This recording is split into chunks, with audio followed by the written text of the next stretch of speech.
Welcome to the Harmony Principle podcast. Today, my guest is Ashlee Nycole. Ashlee Nycole is a health scientist, sustainable real estate developer for Hillside Development Corp., and founder of the holistic wellness brand BeReleafed. She specializes in preventative health, inflammation reduction, and regenerative living. Through her work, she teaches that sustainable communities begin with sustainable bodies.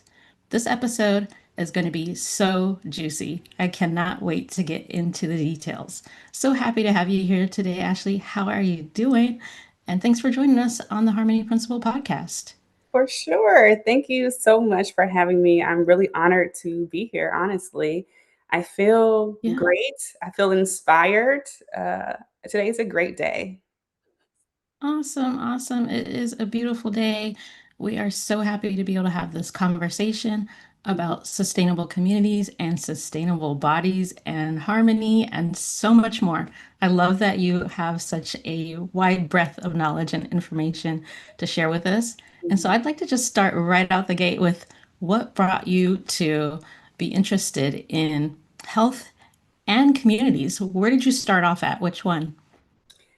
I think health, in a way, is where I started. When I was in high school, I did a tech program called cosmetology, and that was really all I wanted to do in my life. Then I wanted to own a salon and do hair, nails, and skin. And so my first day of class, I sat down, opened a thick textbook, which I didn't even know we even had textbooks to learn about hair, skin, and nails. But I remember opening up the first page and it was about health. And I was so fascinated with how something as glamorous as, styling hair or doing nails, but how technical it was, how you had to be considerate of health. So my first introduction was health. I decided to move on and open up my salon. I was 23 when I opened up my hair salon. And quickly, I started to realize, wow, my body is kind of breaking down from standing for so many hours, using my arms and shoulders are up and causing so much tension. And I started to really be stressed. And so I wanted to find something else that I could do. And in my journey of trying to figure out, my husband and I decided to take a 3-year trip to Southeast Asia. Now, at the time, it wasn't a 3-year trip, it was only supposed to be 7 days. And we ended up staying there for 3 years. In those 3 years, I started to study the Southeast Asian culture. So I traveled to Thailand, Vietnam, Singapore, Cambodia, Philippines, and a few other countries. And I really studied what they ate, how they preserve themselves. If you've ever been to Southeast Asia, Asians are normally fit, small. They eat very specific diets that are fresh, maybe even fermented foods. And at first, I was like, well, why would they eat those things? But then my curiosity led me to question, to research, to Google, to go to YouTube University and figure out Wow. what they eat very, what the like what is happening within the body when you're eating this food. And so me being curious led me into wellness. I didn't go to college right after high school. I decided to explore life first. So I took my whole 20s to explore and be a business owner. I was very successful with my salon. And I just wanted to kind of go into my wellness journey now that I had this experience traveling, researching. I wanted to validate my research by going back to college.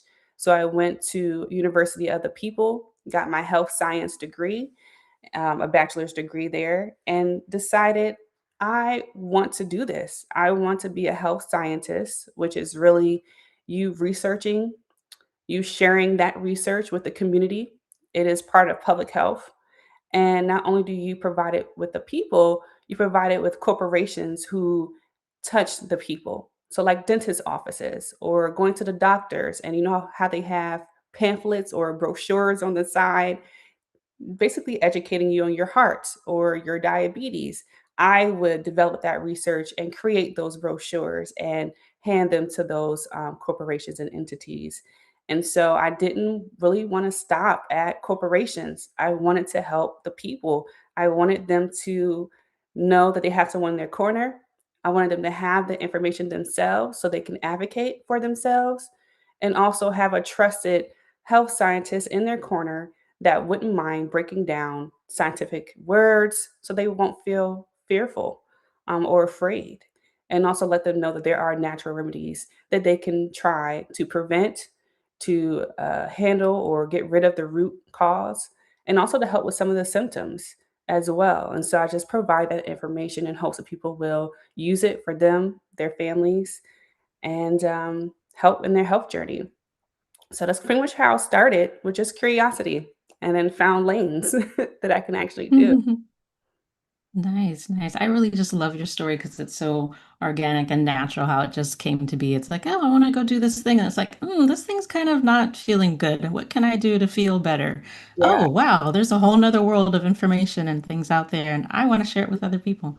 And yeah, research. I love research. So me too, me too. that was one of the first things that got me when you were like, I'm a health scientist. I'm like, awesome. I need to talk to you. I have all the questions. Yeah, yeah, and I do too. Yeah. I think that everyone is Mhm. a scientist in their own way, but it starts with being curious and asking questions. The only Mhm. difference is you try to find a solution and various solutions, and then you try them all out and see your experience from it, and then you notate it. Yes, Mm, yes. Document it, notate it, hold on to that information, and then implement it whatever way suits you and for fits sure. best. So I love that. And Yeah. so then you're doing the health scientist things, and then how did you wind up moving into the sustainable communities and helping with land development and all of those things? Well, originally, when I opened up my hair salon, I was telling you how I was kind of stressed. I was trying to find something else that wasn't so laborious because I was doing it already since I was 18. So I just wear and tear on the body. At the time, my husband, then we weren't, I think we just got married, and he was a real estate agent at that time. And he was telling me about a strategy called wholesale real estate. He was saying, "Hey, you're in a hair salon, you're talking to people all day. Maybe you can get into this industry. A lot of people own houses, but they are having distress situations." And so I was like, "Oh, well, tell me more." And we were talking about it, and I actually had a client who came in and she's like, "Look, this is my last time here." And I'm like, "Well, why? You're like my favorite client." And, we're both crying. And she's like, I'm stressed. I'm just so stressed. I have to move to New York. She was a police officer. She's getting transferred to New York from Georgia. And she's like, I got a house. I don't know what to do with it. I can't sell it fast enough. And so I was able to offer that strategy for her, and she accepted, and everything worked out well with that. It was a quick, fast transaction. And so I started off in real estate doing wholesale real estate. From there, I got really successful with that. I mean, quickly. And I started coaching, doing a lot of real estate coaching, showing others how to successfully do real estate, wholesale real estate in the way that I was doing it. And I was successful with that as well. And that process helped to fund my whole 3-year spiritual sabbatical in Southeast Asia. And so while we were there in Southeast Asia, I had a vision. So my husband and I, we have morning debriefs where we basically share our dreams that we had the night before, and also any daydreams that we had or visions or plans that came to us. And so we're sitting and we're sharing our visions, and he goes first, and his vision is about land development. Now, we've never built anything before. And land development is very intense because it talks about infrastructure, right? Utilities and getting all of this. It's a lot that goes into that. And as he's telling me that, I'm having a vision of building houses and building communities. And he also shares his wants and dreams of building sustainable communities, what they look like. And so we were inspired by how Asia has condos or villas or homes that are minimalist. And so we're like, wow, this is very inspiring.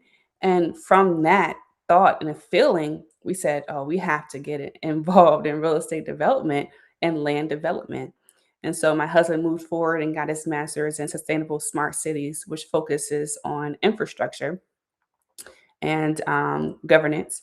And also for me, I decided to go into biological and environmental engineering because that was where my passion kind of lied. And so together with health science is about systems, right? And so I feel like I've come to understand that the human body and the environments we build operate under the same principles, right? So if the foundation is weak, the structure eventually collapses, right? And if there's chronic stress, then chronic stress, toxicity, or even poor design, whether in a body or a neighborhood, deterioration is unavoidable, right? So we live in a time where many people are surviving but not regenerating, and inflammation is kind of normalized, burnout is normalized, even disconnection is normalized. But to me, sustainability isn't just about solar panels and green buildings. It's about cellular energy and nervous system regulation and access to clean air, nutrient dense foods, and environments that reduce stress instead of amplifying it. And so for me, I quickly made the correlation in between real estate and bodies, human bodies, because they run similarly when it comes down to systems. And also, like I said, with just the example of the foundations. And I realized that communities cannot be made without bodies. And so I was like, wow, it kind of goes together. And with me going into sustainability specifically, even when I got my degree in health science, I actually took a sustainability class. And I thought that was interesting because when I decided to get this degree, I was already inside of real estate. And so I'm like, wow, sustainability and health science. I'm like, wow, I can bridge that gap and actually be considerate of people's health and wellness in building. And so, I just was tired of seeing homes break down so easily or just being put up so fast for profit, but not considering material, not considering air quality, energy efficiency, how that environment is bettering the body. And so I wanted to be that person to make sure that's not forgotten. Mm, I love that so much. And I loved what you said about the surviving but not regenerating. Like that's really, really key. I feel like that's so true for so many people and so many situations. And even like our cities right now, as we're seeing certain cities get abandoned and start falling apart and just returning to nature basically, as Hmm. the homes are no longer lived in and the businesses are no longer used. It's like getting in there and just being able to regenerate and revive and bring something useful and lovely out of those places instead of just they survived as long as they needed to, and now they just die out. Hmm. It's really great to think about that for not just our bodies, but for our communities, and make sure that we continue to put life into them and use things that create and promote life. So I love that you decided to take that focus and that you're here to share with us because it's not a topic that I generally touch on or know a lot about, but I do know that I admire the Asian the way they have the minimalism and just neat little spaces and especially like the Japanese homes that used to have the full gardens and things around them and bringing nature in with the home space and being able to open up all the windows and things like that. And I was speaking with someone the other day about how we are humans, but we're nature, and we forget that we're nature when we're building. And we Hmm. kind of just put ourselves in these little boxes and we stay inside them all day. Yeah. So, is there something that you could share with us that you see as far as how the future of sustainability would make our communities look and feel? Yes, I feel like currently there's issues with sustainability because it's not really as profitable. Um, I think the future looks very bright for sustainability, mainly because we have a lot of youth, a lot of younger people that are advocating for sustainable builds. Basically, like what you said, blending nature with the homes instead of it being so separate. I think it would actually become a necessity, really, to have better air quality, to filter air, even. And also, I think there already are communities that are already building sustainable components. So for me, I think the future looks very bright with sustainable communities. It is becoming more profitable. So for those who care about money, we have investors and things. That's what they care about is, of course, how much profit are we making? And I do believe that we're able to give them the profit that they're looking for through building sustainable communities. I think it does start with us as being a sustainable body. You know, if you're sustainable, then you'll start to crave that sustainable living. And so when we regenerate at the cellular level, we build differently, right? We lead differently and we actually live differently. And so in the future, I believe that we will become more sustainable within our own bodies, which in return will help us be more sustainable as a community. And with that, hopefully, it will spread out and be a sustainable city. And that's what we really are aiming for, a sustainable city, not just communities, but a little bit bigger and be sustainable. Yeah. Yeah, that would be amazing. Yeah. And so you were saying the regenerating the cells. So could you speak a little bit more about that and what actually builds a sustainable body? What does it truly mean to do that? Well, I can just give you my perspective because I believe that everyone has their own definition of sustainable body.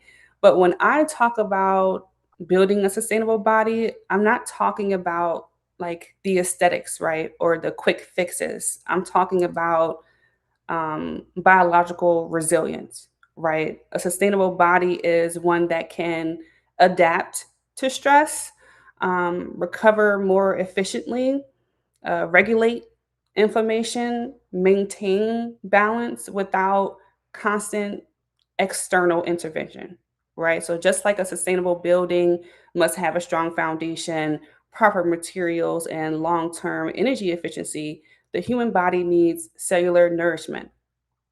So we're not just eating things just to feel full anymore. We're being very intentional about how does this break down in my body?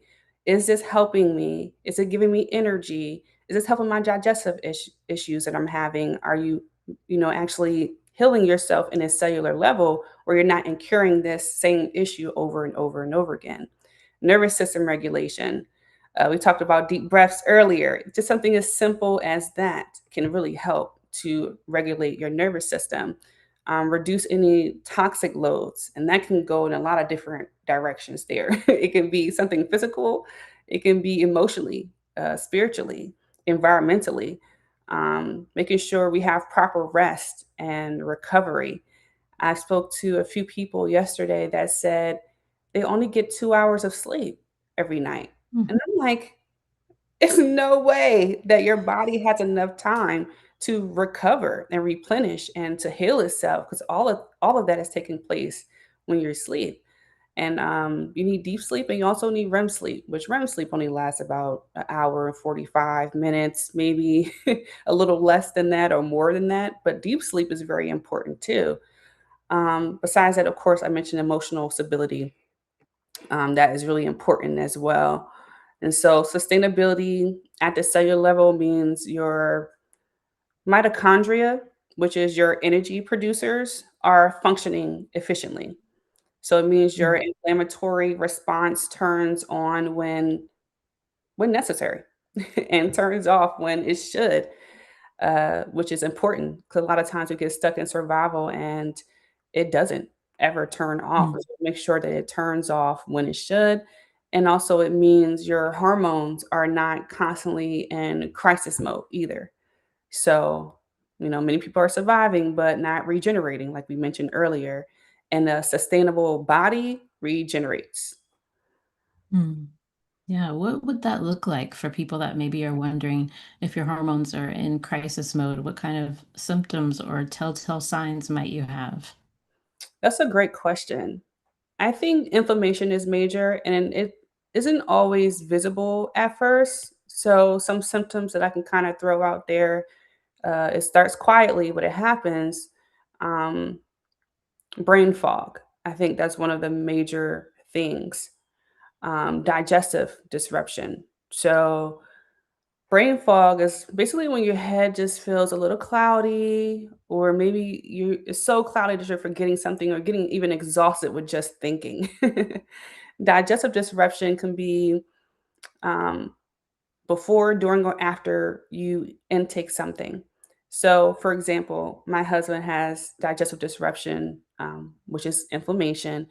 When he eats certain things afterwards, after he's done eating, maybe like an hour later, first of all, his digestive is a little slower, so that's always a telltale sign when it takes a little bit longer for something to process. But also, he feels like almost like his stomach hurts after he eats. Stomach's hurt, or he's having a little bit of pain, or like sleepiness after you eat. That comes from inflammation, which breaks down to digestive disruption. Hormonal imbalance.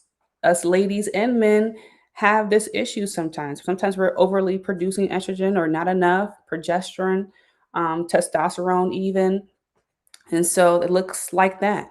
It looks like fatigue, being tired. That was one of the symptoms for me. I was so tired. I didn't really understand why I was tired. I would go to sleep, wake up, and be tired in a few minutes. And it's like I didn't even wake up early. So it's like, why am I just so fatigued and tired to where it's not just sleepy, it's everything is just exhausting. And so fatigue is one of the major ones, and skin issues. I know a lot of people are surprised by that, but if you have rashes that randomly come up, a lot of people are like, oh, I got eczema. It's like, okay, but you didn't always have eczema, you know? So what is happening that triggered that response?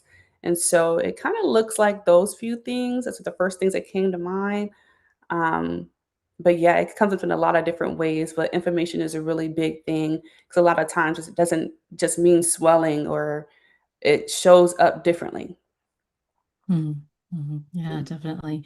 Those are some of the top key issues that a lot of people have. I think, like you were saying, the digestive issues, the bloating, maybe constipation, all of those kind of things going on. And then the skin issues, like you said, the eczema.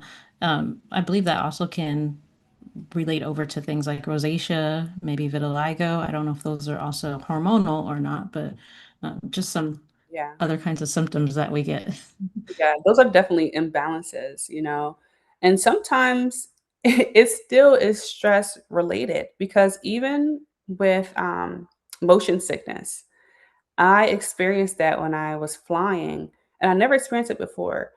And it's so funny because now that I'm thinking about it, it all came down to a control factor, right? Like I wanted to be the one driving the plane, and I wanted to know why we were doing this. I want to do that. And instead, I got overwhelmed and I had motion sickness, all because I didn't really know what was happening.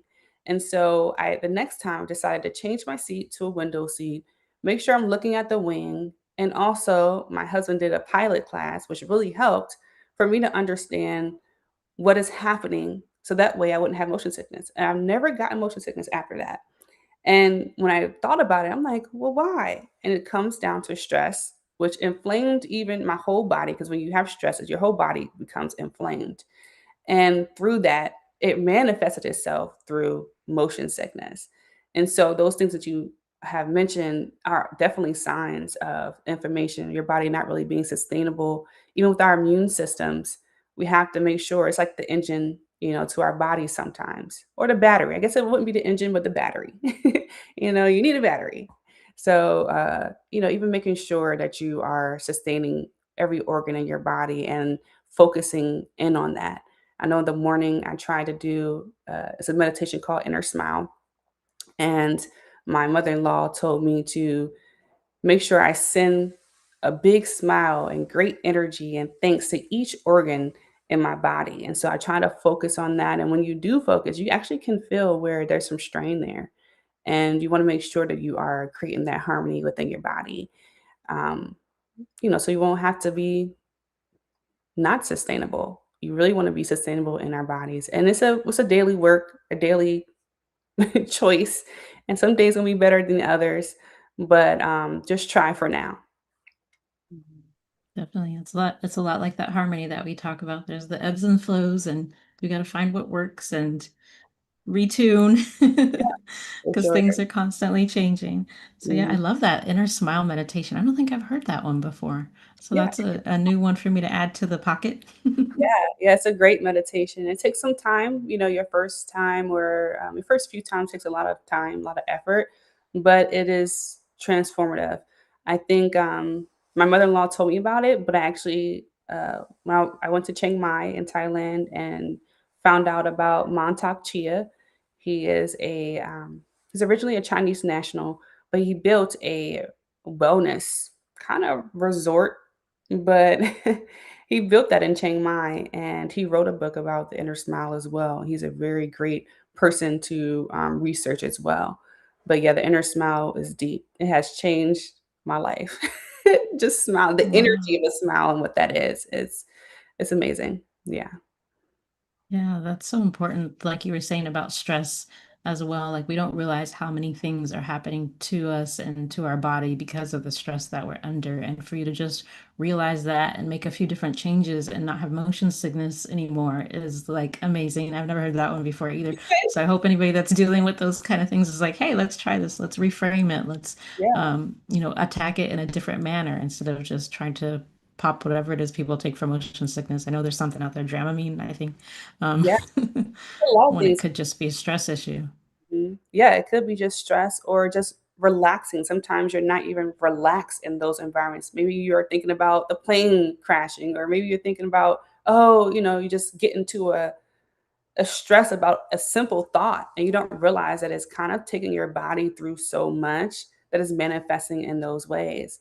And I think when we focus on sustainable bodies, experiencing stress or inflammation, it does kind of fall into how communities operate, because they operate the same way bodies do. So when communities experience chronic stress, so we have individual sustainable bodies, okay, that are in stress, and they all live in an area, then what's going to happen? The community is going to experience chronic stress, and that manifests itself through economic instability, environmental toxicity, because now we're breathing out all these things, and maybe the plants is not enough to be able to transfer or to change those toxicity elements. Lack of infrastructure. You see social inflammation is what I call it, social inflammation, which is crime, disconnection, Hmm. Hmm. health disparities, burnout. To me, that's social inflammation. So the Hmm. body does mirror the community, and the community mirrors the body. And so unresolved stress does lead to deterioration, whether we're talking about arteries or neighborhoods. Yeah. Sustainable solutions, on the other hand, do require regulation, Hmm. support systems, and intentional design, biologically and structurally. And that's bodies and communities. So, yeah, I like to tie them both into each other because they're very similar in a way.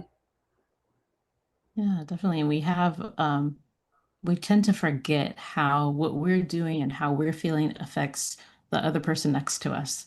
We forget how it affects us. We forget how it affects the environments of the whole room. But you know how it feels sometimes. You can go into a certain room and you can feel the energy change For sometimes. And sure. it's like, what happened here? But we Yeah, forget that we have that energy, that power that we're sharing in some way, in some symbiotic way with everyone else. And so I yeah, love that you called it social inflammation. That sounds so on the nose yeah. of what the situation is going on in some communities and areas. And Mhm. so going back to the concept of the communities and what we can do in those to make them more sustainable, is there anything else you'd like to share with us about how your background in health science really influences how you approach real estate development? Mm, that's a great question. Um, my health science background taught me to look at systems and not symptoms, right? In medicine and public health, if you only treat symptoms without addressing root causes, the issue returns. And I think everyone is starting to learn this, but I apply that same thinking to development. So when designing communities, I ask, Where will families walk? Just a simple walk path or a sidewalk. It seems simple, but not a lot of communities are doing it because it costs is more, taking up more room.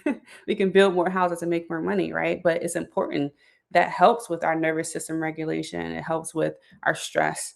And so I asked those questions: where will families walk? What is the air quality? Testing that out, getting my environmental engineers on board to get clarity on what's the air quality. Are there green spaces? And they're getting much better now. Now with the current administration, maybe not as much, but with the last administration, they were doing a lot of green spaces, making sure we have parks, making sure we have neighborhood areas where we can just freely walk, maybe sit and have lunch. A lot of greenery, maybe just having some nature preservative areas. That's very important. But I asked those questions. I asked if there's access to nutrient dense foods.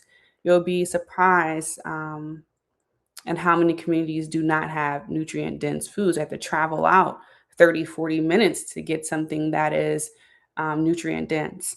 And so trying to make sure that on one end, if we build a community, that we're also building um, a possible location for nutrient dense foods to be offered. And that's part of the whole development, is making sure you're thinking of all elements and not just the homes themselves. And also, I definitely am concerned about environmental elements. Like, does the environment lower stress or increase it? And so the built environment directly affects cortisol levels. It affects physical activity, sleep quality, and even social cohesion, right? So we cannot say we care about health if we build environments that produce illness.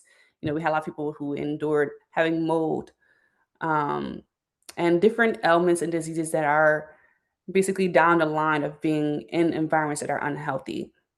And so for me, sustainable development is preventative medicine on a community scale. And so Mhm. I try to focus in on sustainable development because it is preventative. And so I just hope that individuals will be more intentional about where they live, not just about, how much money it is or how much per month if you're renting.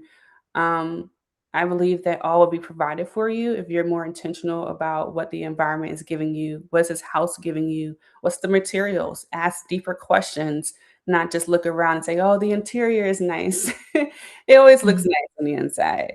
Ask about the year it was built, because when you ask those questions, you can learn more information and go already research. A lot of times we go look at houses blind. No, look it up. Some things are public record, and know when the house is built, what kind of house design is it? For me, I have a craftsman house, so I know that my house is built majority out of wood. You can understand what happened through understanding your house and how it was created. So, I just really advocate people to do research, be more intentional about where you live, be more intentional about you and your body because you make up where you live, and just be open to doing something that is healthy for you and preventative. A lot of times we wait till it's too late and we don't want to do too Mhm. late because it's hard to recover at that point. It takes a lot longer. But to be preventative is very important. Mhm. Awesome. Are there any kinds of specific, you've mentioned materials a few times that we should be looking for to make our environments better or avoiding because they make our environments worse that maybe people could keep in mind as they are looking to maybe move into a new environment or build something? I think all materials have good and bad, right? There's no one material that is the best.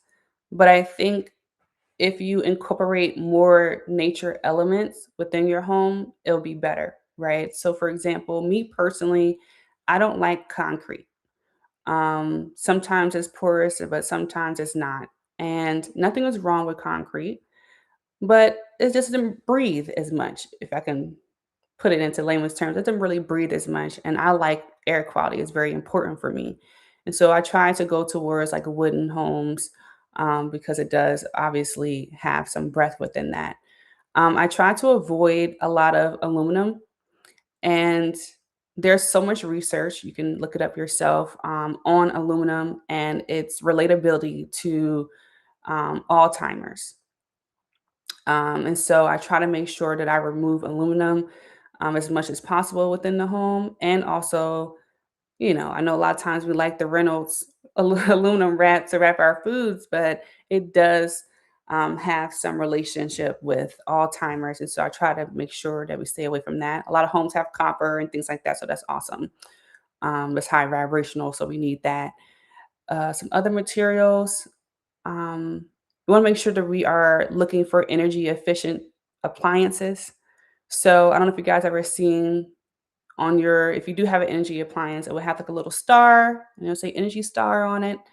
You want to focus on those because a lot of times with appliances, if they're not energy efficient, they will pull more energy than what is actually needed. So that's when your bills are high. Like, oh, why is my electricity so high? Like, oh, it's pulling so much. Or gas. I try to, it doesn't matter if it's gas or electricity, it's really your preference.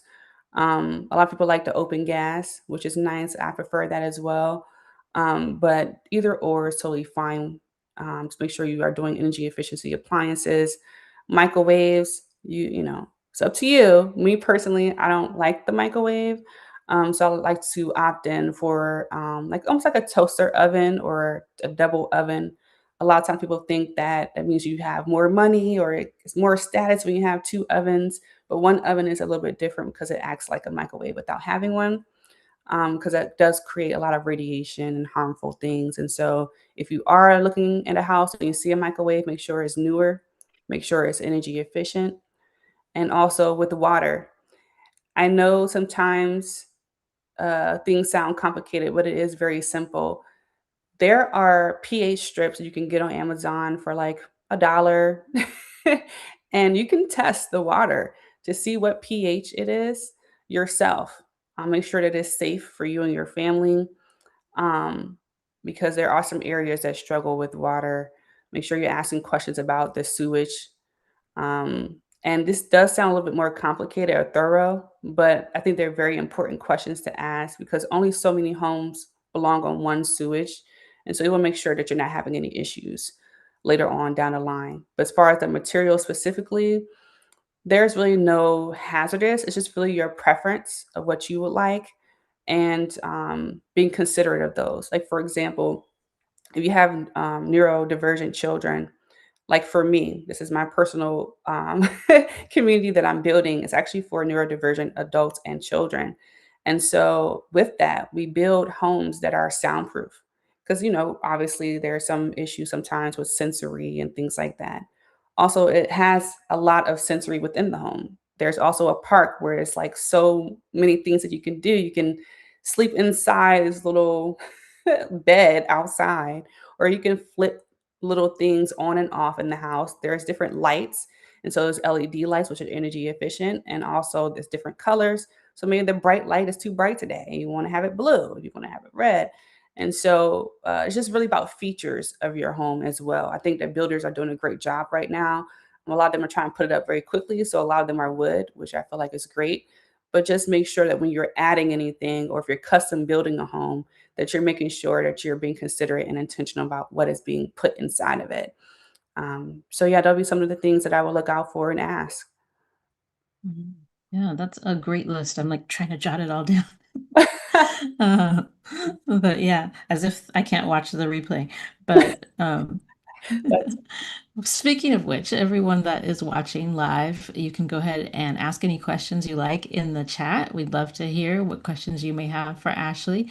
And if you're watching this on the replay, make sure you can still leave questions. We will come back to the comments and we'll reply and get back to you. So feel free to leave questions if you have them, comments. We love those. We love to hear what you're thinking and how you're feeling and how you're going to bring these ideas into your own life and family, cities, and communities. So the other thing that you mentioned was the green spaces. mhm, And it made me think about definitely while traveling overseas, it was just really eye-opening to me to realize that there's a lot of communities. Well, I don't know about a lot, but there's some communities overseas that still have like fruit just growing outside. There's just orange trees along the sidewalk and grapevines, just you can pick a grape and keep going. And I believe we used to have that in the US, but Mhm. everything's been ripped out. And I'm like, why do we put in all these lawns? It's just all this grass when we could have like a garden. Yeah, for sure. So, how do those kind of things fit in, or do they fit into the designs and things you're thinking of? Yeah, so for me, I like that example because I had the same experience even within in the States. I went to California, and I love it there. I stayed in Temecula, California, which is like near the Duluth area. So I had a lot of land, a lot of agriculture, and walking outside my door, I can get limes, lemons, oranges, grapefruits, which is all one plant, by the way. So it's not different plants like a lemon plant and an orange plant. There are some that exist, but they're hybrids. The real tree is actually one tree, and the lime is the baby. It grows, and then it becomes a lime, a lemon. So from lime to lemon, then to orange, and then overly ripe, which is the grapefruit. So I was able to do that. I had a banana tree, an avocado tree, so I relate to that, right? And that was something that we considered. I think we have to understand what grows the best in each part of the world. So, for example, California is known for its citrus, right? Citrus and avocados because it grows best there. Also, wine, right? They have a lot of grapes and things. And so, in Georgia, they have more like olives, um, peaches, nuts, walnuts, and things like that. And so for me, building, we do survey the area, what is best in that area, what is already growing, and we do not remove it. And even if we do remove it, we are replacing it in a different spot. So we're not really letting it go. So you can come outside. Like for me, I have a walnut tree right outside my house, and I just go out and collect them when they fall. But I don't have any fruit around because this area where I live is not best for fruit. It's best for herbs, flowers, plants, not necessarily, actually bigger fruits. And so understanding your climate is very important. So we definitely assess that, see what works. And even if it's nothing growing there, we will place things there that is growing. So for me, sustainable communities do require food. And so having that, and also building a community where as a community you can garden. So, for us, even with Piedmont Park, I worked with them with creating a garden there, which is now successful. When I first started, it was nothing there. And we were just coming up with the concept, and I was just giving my 2 cents. But now it's actually fruits and things growing there. And so having a area, like you mentioned, the green space, you can have a portion of the green space where you actually are growing. We also have options where we create townhomes that are staggered, and even on the rooftop, you can grow. Maybe not big fruit trees, but we can grow maybe some vegetables, some root vegetables, things like that. So it does take a lot of initiative, a lot of research, but it is definitely possible. So we make sure that every community has something growing. And if it's not growing outside, it's definitely growing a part of your home. So rooftops, if you have a center area where sometimes we'll build a central area where something is growing on the inside, which like do a tree, because a tree you can go all the way up from the top. And then also we do provide a lot of research so you can grow your own things at home if you want to, in your garden. Getting seeds is easy now, it's simple, but just do your research on those as well because a lot of them are hybrids, which hybrid doesn't mean that it's fake per se. It just means it was mixed in with the real thing. So we just want to make sure that we're getting more natural seeds from natural sources. So join your, green planter groups on Facebook, seed swaps. I'm part of so many groups where they will just send seeds in exchange for other seeds. That's the best way to get pure seeds. It's something that's already producing and you can see it. Um, so yeah, it's a great journey, but my community is definitely involved herbs, plants. I feel like anytime you walk outside, it shouldn't just be grass there. It should be grass, but maybe have some mint growing, some peppermint growing, things that are simple to grow and that will keep growing every year. I try to focus on those. Awesome, awesome. I love that. And I'm glad that you reminded me. Yeah, there are some places where I have seen things growing in the US, but it's just very rare. It So I is. forgot about it, like pecans in New Orleans or, like you said, the oranges in California. And then, of Mhm. course, I forget that St. Thomas is actually part of the US, but of course, they have everything there. So you got the mangoes and the star fruit and, like you were saying, the limes and things, but it's just not as much as we'd like it to see Especially in the in a cities. I lot of think we areas. wanna see it in the Mm-hmm. cities more, but they're so dense, Mm-hmm. and so, it's not even a good environment for that plant to even Mm-hmm. grow successful fruit.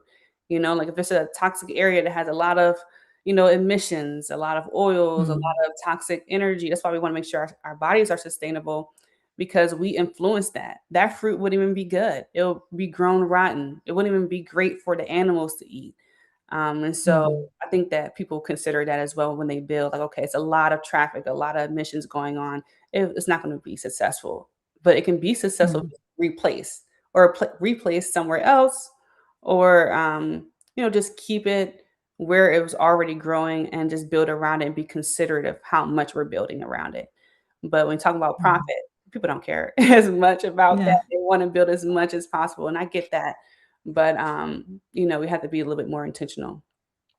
Yeah, and I think a lot of us need a little retraining of learning like what things we can use because even like dandelions, we love to spray them and get rid of them and pull them out, but Yeah, they're actually quite beneficial for us. Like we for could use them, make teas and Mhm. things like that. So, Actually add what them are to some, say it again? actually add dandelions to my salad sometimes and just eat it. Hmm.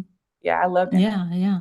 Mhm. Yeah, we saw some the other day, and my daughter's like, "That looks so delicious." I'm like, "It is. You can grab some and put them in your salad. Be careful where they came from, though. You don't want them all sprayed with all the pesticides for the grass For to sure. keep the weeds out."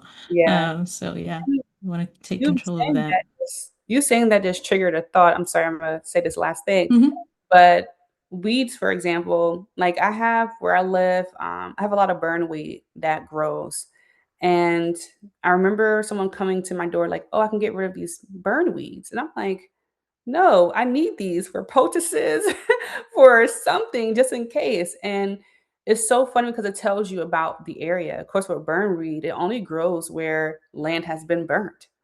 And so when I thought about it and I did research in the area that I live in, I'm like, oh, yeah, they definitely burned some things down. And it's so crazy how when you harm earth, it also creates the remedy for it. And so weeds are actually super great. And even though they're a pest because they grow in such abundance, I feel like that's a great thing. It's not a pest, actually. It actually is helping us and giving us what we need. And so weeds can be definitely helpful as well. And so I just want us to be more inquisitive when we see weeds growing instead of getting rid of it. Just, they have plant ID apps now. You can Google the name, see what it's good for, and try to use it. If it's growing in abundance, it's saying, hey, you need me. And that's why it's growing. Yeah, I've heard that like the weeds actually grow in the soil that needs whatever it is that the weed kind of creates, and it kind of can help replenish that in the soil as it dies off or something like that. So really interesting. Very, very interesting. So before we wrap up, because we're running out of time, Oh, which is crazy. It's crazy to me how fast these go sometimes. What are some practical first steps that people can take to begin regenerating their body naturally? I always tell people simplify before you amplify, right? So, step one for me um, will be to regulate your nervous system. That means your sleep hygiene, making sure we are getting quality rest to regenerate the body, right?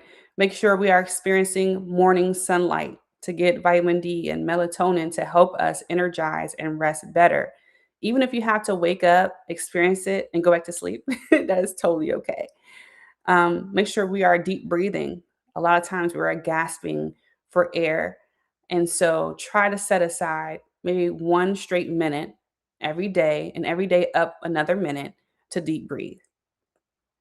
Also, lower constant stimulation, right? So if you're watching TV for 8 hours straight, let's try to lower it down to four and eventually to two. Okay.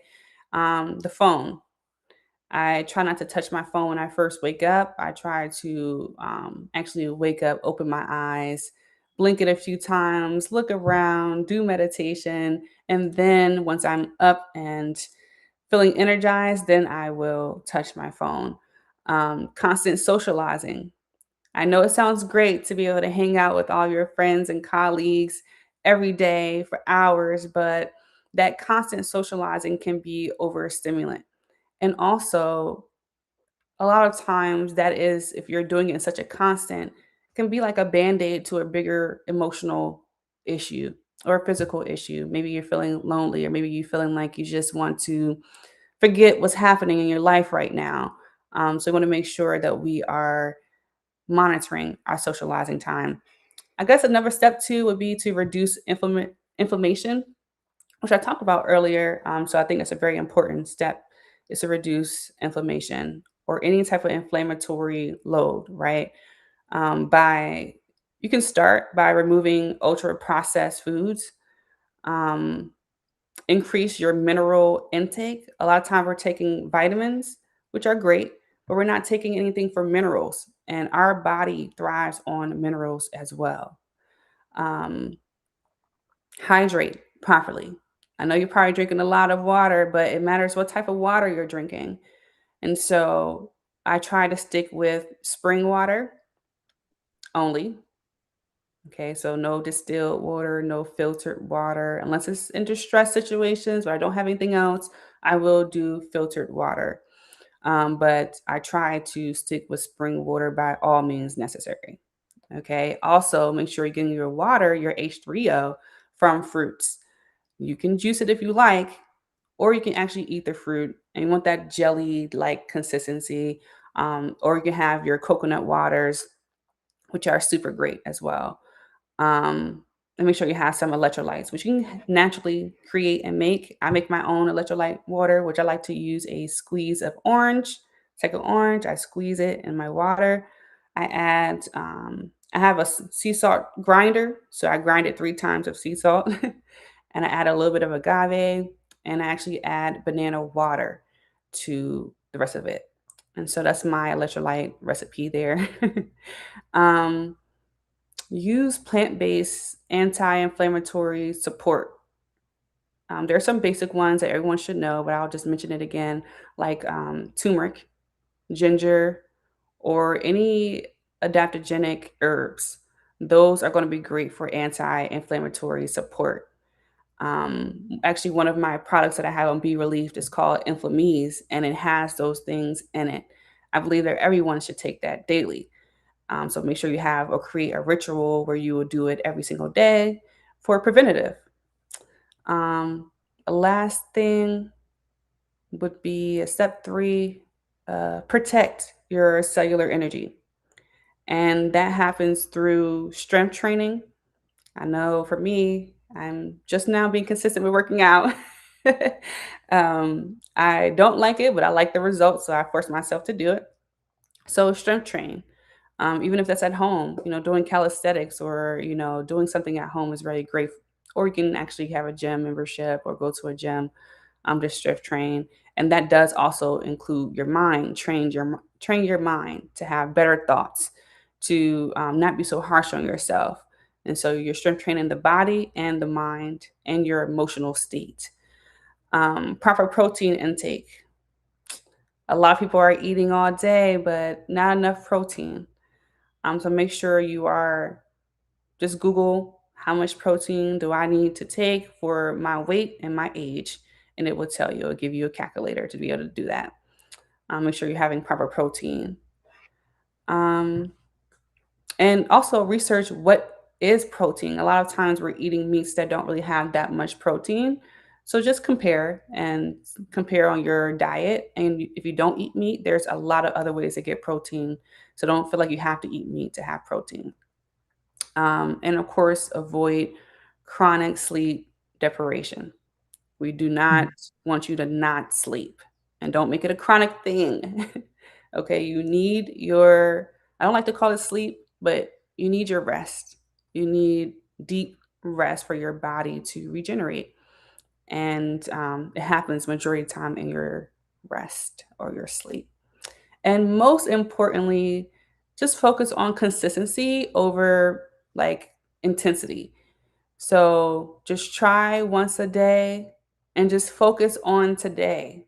And when you sleep and wake up, focus on that day. And if you do it 3 times out the week, you did it 3 times more than what you did last week. And you just keep striving for greatness. Do not beat yourself up about not doing it.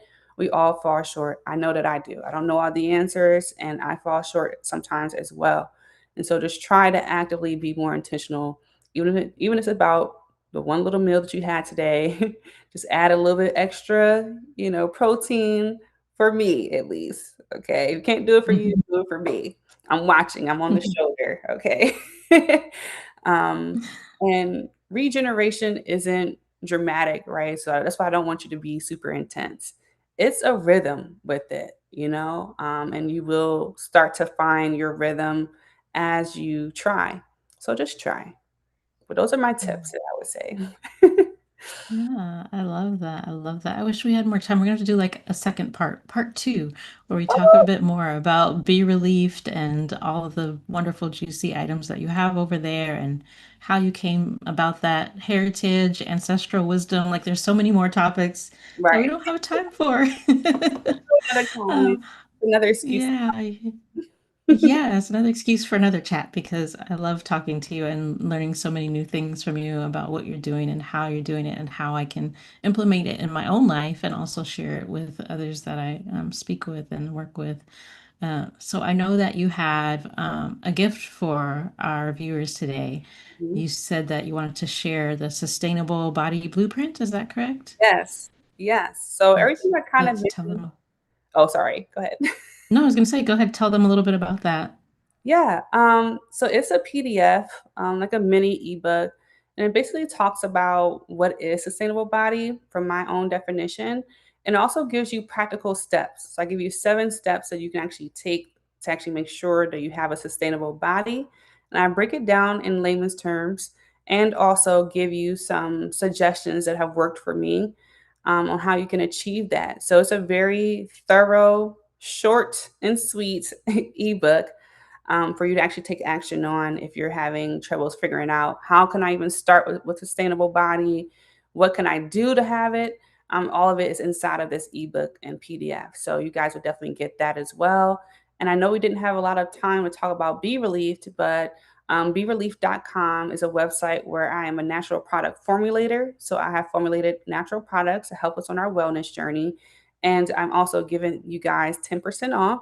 Just use Harmony as your discount code, and that takes it off your whole entire order. But yeah, those are the 2 gifts. I am so excited to be here, and I hope that those things are great for you guys, that you learn about sustainable body, that you implement some of the strategies that I have included in this ebook. But I'm excited to even give you guys access to this. It's one of my favorites personally. Even me, I have to go back and read it myself a few times to kind of get my brain back in the game of making sure that I have a sustainable body. Awesome, awesome. So great. I went ahead and put that in the chat for anyone that's here with us live, but I'll also put it in the show notes and description for later. And wow, I don't want to end yet. I have so many more questions. Oh, I know. But I know we have to go on to the rest of our day. So again, I thank you so much for being here, Ashlee Nycole, and I hope that people do go ahead and connect with you. We're going to put all of your information in the show notes, but is there one extra special place that's the best place for them to go? Is it Be Relieved? Is it your podcast? Is it where do you want everybody to connect with you? So it depends on how you would like to connect with me. If you just want to hear more about my health science journey, some information about how you can advocate for yourself, you can definitely listen out for me on Be Relief. It's a podcast. We're on Spotify. We're also on YouTube as well. I have a lot of conversations with doctors, different wellness experts, and even my own perspective on there. It's called Be Relieved, where health science meets natural remedies. And also, if you want to just connect with me personally and you want to talk more about your health journey, then you can definitely go to BeRelief.com and schedule a consultation with me. It is free, and I'm willing to talk with you. It's on Zoom call, or I can call you. And also, you can always add me on WhatsApp too. I do have a group, a wellness group on there. Just search. I can actually. if you guys send me a message on BeReleafed, or if you find me on my Facebook page, which is Ashlee Nycole, it's my personal Facebook page, just send me a DM and I'll just add you over to my WhatsApp group. And we have a lot of different wellness experts a part of that group, and even just individuals who want to learn more about their health. So you can always find me on Facebook as well. Awesome, awesome, great. I'm so excited for people that get to get the information that we've shared in this chat and use it towards their lives to gain more harmony. I didn't even get to ask you a few more questions. Oh yeah. If you have a second, the last question, let me at least get in the traditional podcast question, which was if now I forgot it. Oh What's no. one thing, what's one thing that used to be true for you that isn't true anymore? Something you used to Um, believe in. Something I used to believe in was I need to be strong. And I don't believe in that anymore. 'Cause I Mhm. think in the past, I needed to be strong meant even when I was involved in any type of adversity, or um, just even in my own feelings, that I still had to be strong. And I think that that held me back from evolving and experiencing the feeling and getting deep into why I'm experiencing the feeling. So once I stopped having this need to be strong, I was able to grow and be more self-aware. Not to say that we can't be strong. You definitely want to be strong in certain times of your life, but also it's okay to be vulnerable. It's okay to not have the answers. And so for me, I used to think I needed to be strong always. And now I think I need to be open. I love that. I love that. Actually, that's so beautiful. And it's so true for so many of us, especially growing up in the US as women and, got to be strong, got to push through, got to handle things. And it's like, Yeah. when did we become the ones that had to be strong? Yeah. Why, Yeah. why do we have to be so strong? Yeah. Why can't we just be who we are and have our feelings, have our emotions, learn through them, grow through them, and continue to move on? So I love that you shared that. Thank you so much again for being here today. And that's all for the Harmony Podcast today, Oh, Harmony Principle Podcast. And we will see everyone next Friday at 9 a.m. Eastern Standard Time for another live chat. Make sure you connect with Ashlee. Do not miss out on this opportunity. This is an amazing woman. We barely touched the surface of her knowledge, her experience, and her expertise. So I'm just telling you guys that up front. Definitely connect with her. Take her up on that call if you have questions, and we'll see you next week.